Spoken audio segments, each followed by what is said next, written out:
বিসমিল্লাহির রহমানির রহিম। আলহামদুলিল্লাহ, সকল প্রশংসা সেই মহান রবের, লক্ষ কোটি দরুদ ও সালাম সেই বিশ্ব নবীর প্রতি। আজ শুক্রবার, প্রত্যেক সপ্তাহের ন্যায় মহান রবের তরফ থেকে এই দিন ইসলাম ধর্মের আলোচনা হয়। আজও সেই আলোচনা হচ্ছে। এই মর্মে দিন ইসলাম ধর্মের ভাই এবং বোনদের প্রতি জানাই সালাম। আসসালামু আলাইকুম ওয়া রাহমাতুল্লাহ। আমরা যারা কোরআনিক হেদায়েত নিয়েছি, আর এই কোরআনিক হেদায়েত হতেছে মহান আল্লাহ পাকের হেদায়েত। মহান আল্লাহ পাকের হেদায়েত মুর্শিদ আমিরে আদম নূরের মাধ্যম দিয়ে আমরা কোরআনিক হেদায়েতের সত্যের উপরে আশ্রয় নিয়েছি। কোরআনিক সত্যটাকে অর্জন করার উদ্দেশ্যে এবং কোরআনের মাধ্যম দিয়ে যে মুর্শিদ আমিরে আদম নূর যে আল্লাহ পাকের সত্য প্রকাশ করছেন, সেই সত্যকে অর্জন করার উদ্দেশ্যেই আমরা মুর্শিদ আমিরে আদম নূর থেকে এই কোরআনিক হেদায়েত নিয়েছি। সত্যলে ইহাই যে মুর্শিদ আমিরে আদম নূরের ব্যক্তিগত হেদায়েত নয়, এরা সেই মহান আল্লাহ পাকেরই হেদায়েত।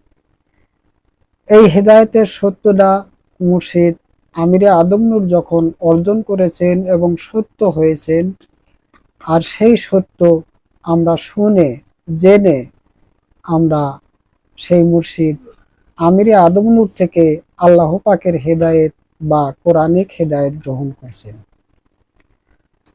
আমরা যেন এই সত্যটাকে লালন পালনের ভিতর দিয়ে, মানার ভিতর দিয়ে বাস্তবায়নে এসে যেন আমরা সেই কোরআনিক সত্য মুমিন এবং মুসলমান ঈমানদার হয়ে সেই মহান আল্লাহ পাকের জ্ঞানকে সঞ্চয় করে অর্জন করে যেন আমরা সত্যটাকে মুর্শিদ আমিরে আদম নূরের মতোই যেন আমরা সেই আল্লাহ পাকের জ্ঞান সঞ্চয় করে অর্জন করে যেন আমরাও প্রতিফলন ঘটাতে পারি এবং সমস্ত মানুষের মাঝে যেন সেই সত্যগুলো পৌঁছায় দিতে পারি। আমরা এই সত্যটাকে মানার ভিতর দিয়ে, অর্জন করার ভিতর দিয়ে আমরা এই সত্যটাকে মানুষের মাঝে পৌঁছে দেওয়ার যে জ্ঞান বোধ যেন আমরা তৈয়ার করতে পারি। যেমন মহান আল্লাহ পাক কোরআনে বলছেন যে কোরআনের একটি আয়াতের সত্য যদি পেয়ে থাকো, তাহা মানুষের মাঝে প্রকাশ করো।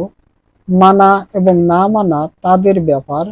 তুমি সত্যটা যখন পেয়েছো, আল্লাহ পাকের সত্যটা যখন জেনেছো, সেই সত্যটা প্রচার করো।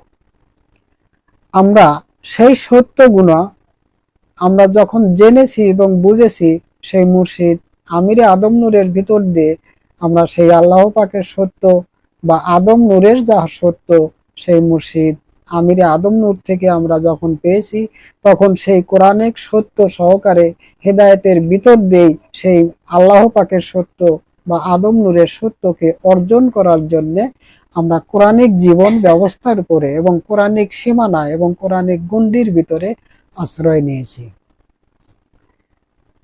আমরা এখন জানার বিষয় এবং আমাদের বোঝার বিষয় আছে যে আমরা সেই কোরআনের সত্যটাকে অর্জন করার কাজে নিয়োজিত আছি, নাকি আমরা সেই কোরআনের সত্যটাকে অর্জন না করে সেই আমরা পড়ার ভিতর দিয়ে, জানার ভিতর দিয়ে পড়ে আছে।